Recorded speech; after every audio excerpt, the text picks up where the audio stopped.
Hello, hi, welcome to Parnika Maths. 10th class Maths ma 14th chapter probability. Exercise 14.1 లో 18th problem దాకా last వీడియోలో complete అయిపోయింది కదా. 19th problem నుంచి ఈ వీడియోలో చూద్దాం. క్వశ్చన్ చూడండి ఏమి ఇచ్చారు. A child has a die whose 6 faces show the letters as given below. A, B, C, D, E, A. The die is thrown once. What is the probability of getting a D? Question అర్థమైందా? మీకు dice తెలుసు కదమ్మా. నార్మల్గా అయితే దాని మీద numbers 1 నుంచి 6 దాకా ఉంటాయి. ఇక్కడ అలా కాకుండా లెటర్స్ ఉన్నాయి. ఏమేమి లెటర్స్ ఉన్నాయి? ABCDE. ఏ అనేది మళ్ళీ రిపీట్ అయింది.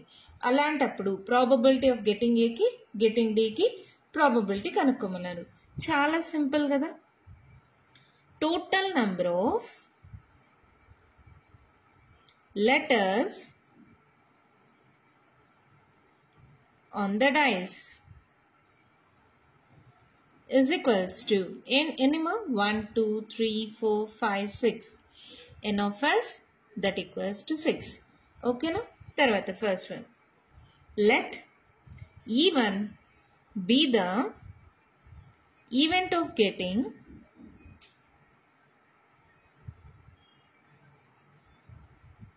A on the die. Number of possible outcomes favorable to E1 is equals to n of E1 that equals to. చూడండి మా ఏమన్నారు? ఏ ఎన్నిసార్లు ఉంది ఇక్కడ? 2 times కదా. సో n of E1 ఏమవుతుంది? 2. అవునా? So probability P of E1 equals to n of E1 by n of s అంటే 2 by 6 అంటే 2 1s are 2 3s are 1 by 3 is the probability of getting A on the die. ఓకేనా? Next దీంట్లోనే ఏమన్నారు? D రావాలి అన్నారు. దానికి ఏమనుకుందాం? E2 అనుకుందామా? Let E2 be the event of getting D on the die. Same చూడండి మా, ఏ ప్లేస్ లో డి పెట్టాం, E1 ప్లేస్ లో E2 పెట్టాం. స్టెప్ అంతా సేమే.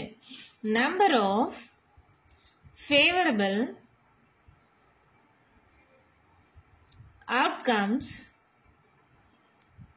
టు E2 ఇలా కూడా రాసుకోవచ్చు. లేదంటే ముందులాగే రాయండి, number of possible outcomes favourable to E2 అని. ఇలా అయినా రాయొచ్చు, ఇలా అయినా రాయొచ్చు. Number of favourable outcomes to E2 n of E2 is equals to D ఎన్నిసార్లు ఉంది మా? ఒక్కసారే ఉంది కదా. సో n of E2 ఏమవుతుంది? 1. therefore probability P of E2 equals to n of E2 by n of s that equals to 1 by 6. అంతే, మన problem అయిపోయింది. చాలా సింపుల్, చెప్తాను అర్థం చేసుకోండి. నార్మల్గా డై మీద 1 నుంచి 6 దాకా నంబర్స్ ఉంటాయి కదా. అలా కాకుండా లెటర్స్ ఉన్నాయి మా. ABCDE తర్వాత మళ్ళీ ఏ అనేది రిపీట్ అయింది. ఇలా లెటర్స్ ఉన్నప్పుడు ఇక్కడ టోటల్గా ఎన్ని ఉన్నాయి? 6 లెటర్స్ కదా. సో n of s 6 అయిపోయింది. తర్వాత ఏ అన్నారు, గెటింగ్ ఏ ప్రాబబిలిటీ కనుక్కోమన్నారు. ఏ ఎన్నిసార్లు ఉంది? 2 times కదా. n of E1 ఏమవుతుంది? 2. సో ప్రాబబిలిటీ ఏమవుతుంది? 2 by 6. తర్వాత డి రావడానికి ప్రాబబిలిటీ కనుక్కోమన్నారు. ఎన్నిసార్లు డి ఉంది? ఒక్కసారే కదా. సో n of E2 1 అవుతుంది, ప్రాబబిలిటీ 1 by 6. ఎంత ఈజీగా ఉంది కదా. మన నెక్స్ట్ ప్రాబ్లం చూద్దామా. క్వశ్చన్ చూడండి మా ఏమి ఇచ్చారు. Suppose you drop a die at random on the rectangular region shown in the figure. What is the probability that will land inside the circle with diameter 1 meter? ఈ figure లో చూడండి, ఇది rectangular reason. దీనికి length breadth వాళ్ళే ఇచ్చేసారు. దీని లోపల ఒక సర్కిల్ ఉంది.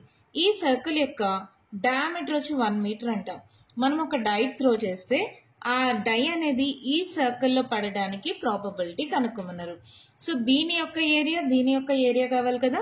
Solution, area of rectangular reason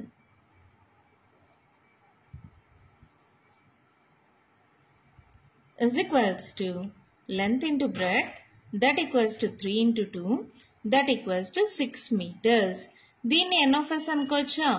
అలాగే తర్వాత area of circle is equals to ఏంటి మా ఏరియా ఆఫ్ సర్కిల్ కి ఫార్ములా పై ఆర్ స్క్వేర్ కదా.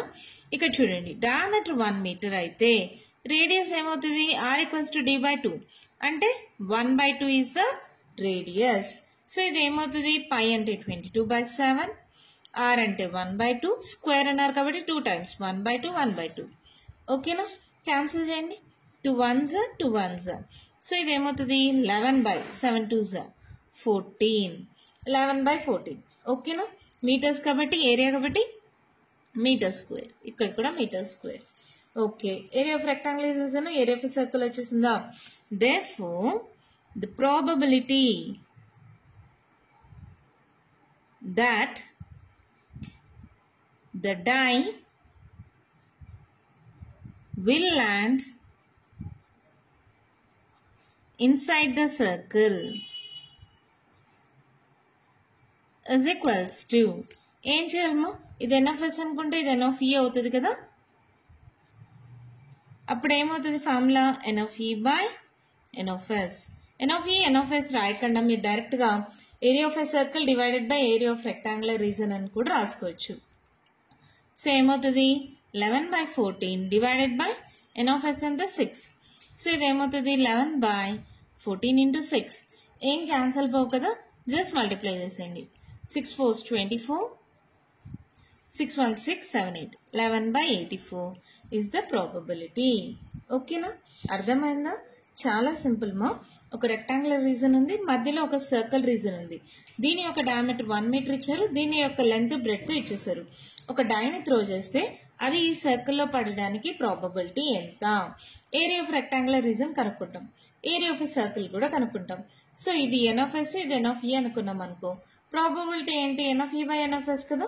సో 11/14 డివైడెడ్ బై 6 ఈజీగా ప్రాబబిలిటీ వచ్చేసిందా. అర్థమైందా. మన నెక్స్ట్ ప్రాబ్లం చూద్దామా. ఫస్ట్ వన్ క్వశ్చన్ చూడండి మేము ఇచ్చారు.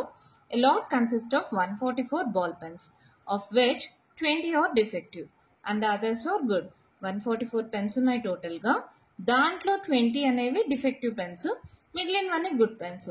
నూరి will buy a pen if it is good but will not buy if it is defective. The shopkeeper draws one pen at random and give it to her. What is the probability that she will buy it, she will not buy it? Solution easy kadama. Enti number of all possible outcomes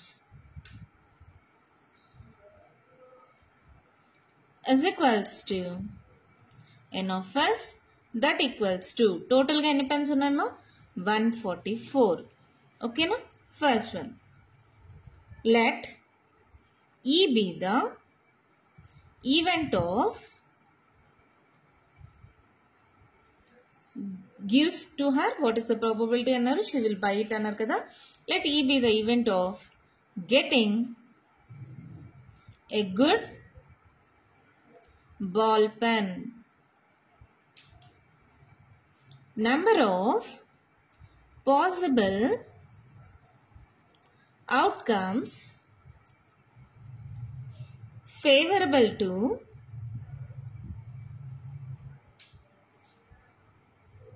E is equals to n of E that equals to good ball pens ma total ga 144 ఉన్నాయి, దాంట్లో 20 defective అన్నారు. So subtract చేయండి, అప్పుడు మిగిలినవన్నీ good పెన్సే కదా. So 144 minus 20 చేయాలి. So ఏమవుతుంది 4లో 0 పోతే 4లో 2 పోతే 124 పెన్స్ అనేవి good pens. therefore probability of getting a good pen ఇక్కడ రాయండి, she will buy it అన్నారు కదా. therefore probability P of E equals to n of E by n of S that equals to 124 by 144. So 2 తో cancel చేయండి. 2 6 are 12, 2 2s are 4, 2 7s are 14, 2 2s are 4, 2 3s are 6, 2 1s are 2 3s are 6, 2 6s are 12. మళ్ళీ cancel పోతుందా 31 ఇంకా పోదు కదా. So probability ఏమైంది 31/36. ఓకేనా. ఇది 3తో పోతుంది, ఇది పోదు కదమ్మా. నెక్స్ట్ చూడండి, షీ విల్ బై ఇట్ అన్నారు కదా. therefore the probability that Noori will buy a pen is 31/36. ఓకేనా? మళ్ళీ సెకండ్ ఏంటి ఏమన్నారు? She will not by it అన్నారు. ఇది P of E అయితే ఇంకొకటి ఏమవుతుంది? P of E dash కదా. The probability that Noori will not buy a pen is P of E dash.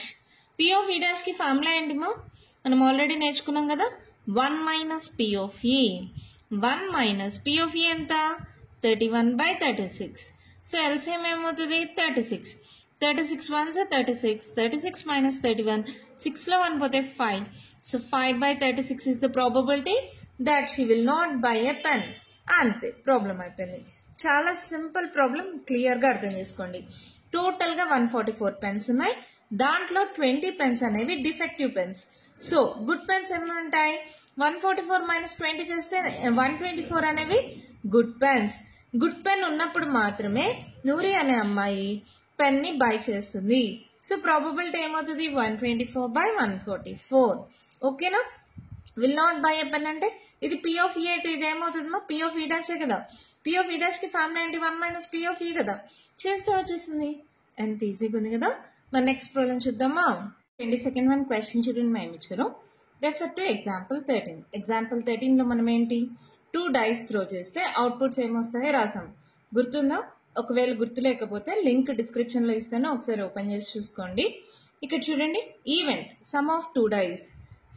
ఒక 2 డైస్ మీద వచ్చే నంబర్స్ ని యాడ్ చేస్తే వచ్చే అవుట్పుట్స్ అంట. దానికి ప్రాబబిలిటీ కనుక్కోమన్నారు. ఇప్పుడు 2 డైస్ చేస్తే మనకు వచ్చే అవుట్పుట్స్ ఏంటో రాద్దాం. చూడండి, 1 2 3 4 5 6. 1 2 3 4 5 6. ఇలా రాసుకుంటే చాలా సింపుల్ అయిపోతుంది మా.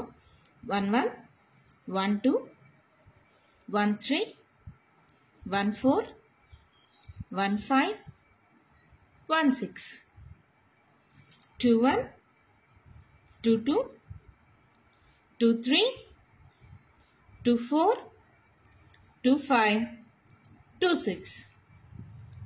సేమ్ అలాగే అన్నిటికీ మా టోటల్గా వచ్చే అవుట్పుట్స్ ఇవే కదమ్మా. ఓకే కదా. ఇప్పుడు ఎన్ ఉన్నాయి. ఎన్ ఆఫ్ ఎస్ ఏమవుతాయి చూడండి. ఇదొక డైస్, ఇదొక డైస్, దాని మీద వచ్చే అవుట్పుట్స్ టోటల్గా ఎన్ని ఉంటాయమ్మా? 6 6 36. ఇప్పుడు ఫస్ట్ తీసుకోండి, సమ్ ఈక్వల్స్ టు 2 అంట. అది వాళ్ళే ఇచ్చేసారు అవుట్పుట్. ఒకసారి కరెక్ట్గా వస్తుందో లేదో చూద్దాం. సమ్ ఈక్వల్స్ టు 2 అంటే ఏంటి మా? 1,1 కదా. సో మనకి 1,1 అంటే ఎన్ ఆఫ్ E1 అనుకుందామా? లేదా ఇక్కడ 2 కాబట్టి ఎన్ ఆఫ్ E2 అనుకోండి. ఎన్ని ఉన్నాయమ్మా? ఇది ఒక్కటే కదా. So probability P of E2 ఏమవుతుంది? 2 అనేది సమ్ ఈక్వల్స్ టు 2 కాబట్టి తీసుకున్నాం.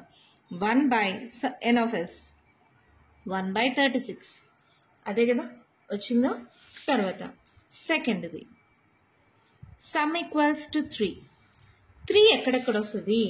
ఇప్పుడు 1 1 చేస్తే 2 వచ్చింది. 3 అంటే ఈ రెండు మా క్రాస్ లైన్స్. ఈ రెండు చేస్తే 3 వస్తుంది. 1 2 2 1 1 2 2 1 అంటే n of E3 is equals to ఎన్నివి? 1 2. So probability P of E3 ఏమవుతుంది? 2/36. 2 1s 2 8s. So probability 1/18. ఇక్కడ రాసేసేయండి, అయిపోయిందా? ఎంత ఈజీగా ఉంది కదా. నెక్స్ట్ థర్డ్ది చూడండి, సమ్ ఈక్వల్స్ టు 4. 4 ఎక్కడెక్కడ వస్తుంది? జస్ట్ ఇందాక చెప్పినట్టే క్రాస్ లైన్స్. ఈ 3 యాడ్ చేస్తే 4 వస్తుంది మా.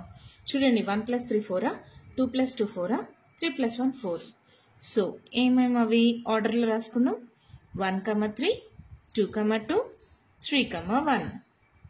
సో ఎన్ ఆఫ్ E4 ఇక్కడ 4 ఉంది కాబట్టి ఎన్ ఆఫ్ E4 ఎన్నివి? 1 2 3. So probability P of E4 ఏమవుతుంది? 3/sum total 36. సో ఇది ఏమవుతుంది 3 1s 3 2s 1/12. సమ్ 4 వచ్చేదండి ప్రాబబిలిటీ 1/12. అలాగే 5 చేయండి. Sum equals to 5. ఎక్కడెక్కడ వస్తుంది 5? ఇక్కడే చూడండి సేమ్ టేబుల్లో. Next cross line 1, 4, 2, 3, 3, 2, 4, 1. ఓకేనా? రాసుకోండి ఏమేమి అవి. 1, 4, 2, 3, 3, 2, 4, 1. అంటే n ఆఫ్ ఈ 5 అని ఎందుకు అనుకుంటున్నా? సమ్ 5 కాబట్టి. n ఆఫ్ ఈ 5 ఎంత చూడండి 1, 2, 3, 4. సో ప్రాబబిలిటీ p ఆఫ్ ఈ 5 ఏమవుతుంది? n ఆఫ్ ఈ 5 బై n ఆఫ్ s కదా. సో ఏమవుతుంది 4/36. అంటే 4 1s 4 9s. సో 1/9. ఓకేనా? నెక్స్ట్ సారీ 5th వన్ కదా. ఇక్కడ చూడండి 5 సమ్ ఈక్వల్స్ టు 5 ఎంత ప్రాబబిలిటీ 1/9. తర్వాత ఇది చూడండి 6th one some equals to 6 రావాలి. ఇది కూడా అంతేమా. ఏదైనా సరే ఇలా క్రాస్ లైన్స్ తీసుకోండి, మీకు ఈజీగా వచ్చేస్తుంది. ఓకేనా? మీరు పెన్సిల్తో డ్రా చేయండి, ఇలా పెన్తో డ్రా చేయొద్దండి. ఏమేమి ఉన్నాయి 1, 5, 2, 4, 3, 3, 4, 2, 5, 1. ఎన్నివి n ఆఫ్ ఈ 6 అనుకుందాం. ఎన్న చూడండి 1, 2, 3, 4, 5. సో ప్రాబబిలిటీ p ఆఫ్ ఈ 5 ఈ 6 ఏమవుతుంది 5/36. క్యాన్సిల్ అవ్వదు కదా. అదే సమ్ ఈక్వల్స్ టు 6 అనే దానికి ప్రాబబిలిటీ 5/36. నెక్స్ట్ 7 రావడానికి ప్రాబబిలిటీ సమ్ ఈక్వల్స్ టు 7 రావాలి. నెక్స్ట్ స్ట్రైట్ లైన్ అంతే చూడండి కేర్ఫుల్గా. స్ట్రైట్ కాదు, అదే క్రాస్ లైన్. సో ఏమేమి నెంబర్స్ ఉన్నాయి రాసుకోండి. 1, 6, 2, 5, 3, 4, 4, 3, 5, 2, 6, 1. ఇవి ఎన్ని ఉన్నాయి? n ఆఫ్ ఈ 7 అనుకోండి. 7 అని ఎందుకు అనుకున్నా? ఇక్కడ 7 కాబట్టి. ఎన్ని ఉన్నాయి చూడండి 1, 2, 3, 4, 5, 6. సో ప్రాబబిలిటీ p ఆఫ్ ఈ 7 ఏమవుతుంది 6/36. 6 1s 6 6. సో ప్రాబబిలిటీ 1/6 కదా. సో ఆన్సర్ ఇది ఏమవుతుంది 1/6. 8 ఎలాగో వాళ్ళు ఇచ్చేసారు. నెక్స్ట్ 9 చూడండి. సమ్ ఈక్వల్స్ టు 9 రావాలి. కేర్ఫుల్గా చూడండి. ఇది నెక్స్ట్ ఉన్నది ఏమవుతుంది 8 అవుతుంది. దాని తర్వాత ఇది కాకుండా ఇది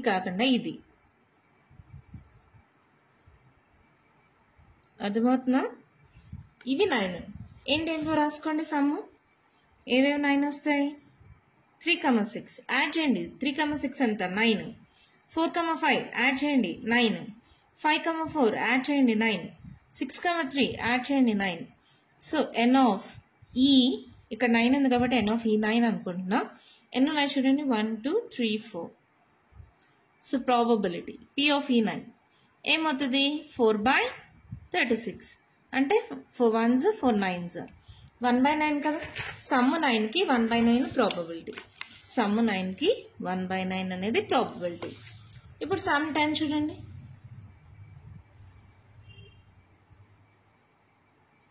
ఏమేమి వస్తాయి అవుట్పుట్స్ 6 + 4 10, 5 + 5 10, 6 + 4 10. సో ఏమేమి అవుట్పుట్స్ 4, 6, 5, 5, 6, 4. అంటే n ఆఫ్ ఈ 10. ఎన్ని ఇవి 1, 2, 3. సో ప్రాబబిలిటీ p ఆఫ్ ఈ 10 ఏమవుతుంది 3/36. 3 1s 3 2s 1/12 is the probability. Sum 10కి ప్రాబబిలిటీ ఎంత 1/10. 11 చూద్దాం.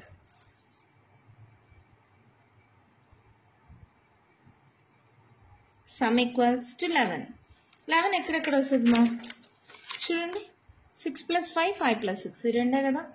సో ఏమవుతుంది 5, 6, 6, 5. n of 11 is equals to 2.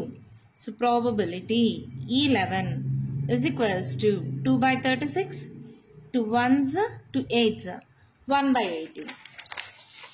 ఏమొచ్చింది ఇది 1 by 18. ఎలాగో 6, 12కి ఎలాగా 6 plus 6 12 వస్తుంది కదా. ప్రాబబిలిటీ 1 by 36 12 క్వశ్చన్లోనే ఇచ్చేసారు. చూడండి ఎంత సింపుల్గా అయిపోయింది కదా. అయిందమ్మా, ఇక్కడ మీరు చేయాల్సింది ఏంటి, 2 డైస్ మీద వచ్చే నంబరు సమ్ 2 రావాలి. ఎలా వస్తుంది 1 plus 1 2, 3 రావాలి అంటే ఎలా వస్తుంది 1 plus 2 2 plus 1. ఎలా చేసినా ఈ రెండింటికి 3 వస్తుంది. 4 రావాలి. ఎలా వస్తుంది 1 plus 3 4, 2 plus 2 4, 3 plus 1 4. అదే 9 రావాలి. ఎలా చేస్తారు ఇక్కడ చూడండి 3 plus 6 9, 4 plus 5 9, 5 plus 4 9, 6 plus 3 9. అవి ఏవేవి ఉన్నాయి దాని ద్వారా ఇప్పుడు ఎగ్జాంపుల్ ఏదో ఒకటి తీసుకోండి. ఇదే తీసుకోండి. ఏంటిది సమ్ 7 రావాలి. సమ్ 7 ఎక్కడెక్కడ వస్తుంది 1 plus 6 7, 2 plus 5 7, 3 plus 4 7, 4 plus 3 7, 5 plus 2 7, 6 plus 1 7. అవన్నీ ఇక్కడ రాసుకున్నాం. ఇవి ఎన్ని ఉన్నాయి 1 2 3 4 5 6. సో n of e7 ఇక్కడ సమ్ 7 అన్నాను కాబట్టి n of e7 అనుకున్నాం. ఎన్ని ఉన్నాయేమో 6 ఉన్నాయి కదా. ప్రాబబిలిటీ ఏమవుతుంది 6 by total outputs. Total outputs n of s అంతా 36 కదా. సో ఏమవుతుంది 6 by 36 క్యాన్సిల్ చేస్తే 1 by 6. అర్థమైందా? దేనికైనా అంతే. ఇప్పుడు 11 చూద్దామా. 11 ఎప్పుడెప్పుడు వస్తుంది 5 plus 6 చేసిన 11 వస్తుంది, 6 plus 5 చేసిన 11 వస్తుంది. అంటే అవుట్కమ్స్ ఎన్ని ఉన్నాయి 2 అవుట్కమ్స్. n of 11 అనుకుంటే 2 కదా. సో ప్రాబబిలిటీ ఏమవుతుంది 2 by 36 క్యాన్సిల్ చేస్తే ఆన్సర్ వచ్చేస్తుంది. ఏ నంబర్కైనా సేమ్ ప్రాసెస్ మా. ఓకేనా? ఇక్కడ నేను ఎలా చేయాలని చెప్పాను. స్టెప్స్ మీరు ఓన్గా రాసుకోండి. ప్రతి ప్రాబ్లంకి రాస్తూనే ఉన్నాం కదా. ఎలా రాస్తారు some of all possible outcomes n of s equals to 36. Let e1 be the event of getting e2 annama sorry. Let e2 be the event of getting sum on the 2 dice is 2. Therefore n of e2 equals to 1. Therefore probability p of e2 equals to 1 by 36. అలా మీరు ఓన్గా steps రాయొచ్చు కదా. మరి process అంతా అర్థమైందా? మీరు just ఇలా క్రాస్ లైన్స్ కానీ డ్రా చేస్తే మీకు ఏవేవి అనేది ఈజీగా అర్థమైపోతుంది మా. ఇది 2 3 4 5 6 7 8 9 10 11 12. ఓకేనా? చూడండి మా, మనకి సమ్ ఈక్వల్స్ టు 10కి 1 by 12 వచ్చింది కదా.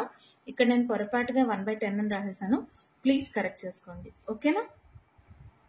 మరి ఇది 22ndలో ఫస్ట్ వన్. 22ndలోనే సెకండ్ వన్ క్వశ్చన్ ఉంది చూడండి. ఏమన్నారు, a student argues that there are 11 possible outcomes 2 3 4 5 6 7 8 9 10 11 and 12. Therefore each of them has a probability 1 by 11. Do you agree with this argument? Justify your answer. Probability 1 by 11 అంట. Already మనం కష్టపడి probabilities కనుక్కున్నాం. అసలు ఎక్కడైనా వచ్చిందా? పోనీ ఒకే వాల్యూ సేమ్గా వచ్చిందా? Different values వచ్చాయి కదా. అంటే వీళ్ళు చెప్పింది తప్పు. సో మనం ఆన్సర్ ఏం రాస్తాం? No, the given 11 possible outcomes are not equally likely. We got different probability values for different numbers. ఓకేనా? అర్థమైందా? అన్నిటికీ ప్రాబబిలిటీ 1 by 11 అయినా అని అడిగారు. కాదు కదా, మనకు డిఫరెంట్ ప్రాబబిలిటీ వాల్యూస్ వచ్చాయి కదా. ఇప్పుడే కనుక్కున్నాం కాబట్టి ఎలా రాస్తాం? No, the given 11 possible outcomes are not equally likely. We got different probability values for different numbers. ఓకేనమ్మా? దీంతో 22nd వన్ క్వశ్చన్ కంప్లీట్ అయిందమ్మా. కంటిన్యూషన్ ప్రాబ్లమ్స్ ఉన్నాయి, నెక్స్ట్ వీడియోలో డిస్కస్ చేద్దాం. ఈ వీడియోలో నేను చెప్పిన ప్రాబ్లమ్స్లో ఇంకా మీకు ఏమైనా డౌట్స్ ఉంటే కామెంట్ బాక్స్లో అడగండి. మీకు కానీ వీడియో నచ్చినట్టయితే లైక్ చేయండి, షేర్ చేయండి, నా ఛానల్ని సబ్స్క్రైబ్ చేసుకోండి. Thank you.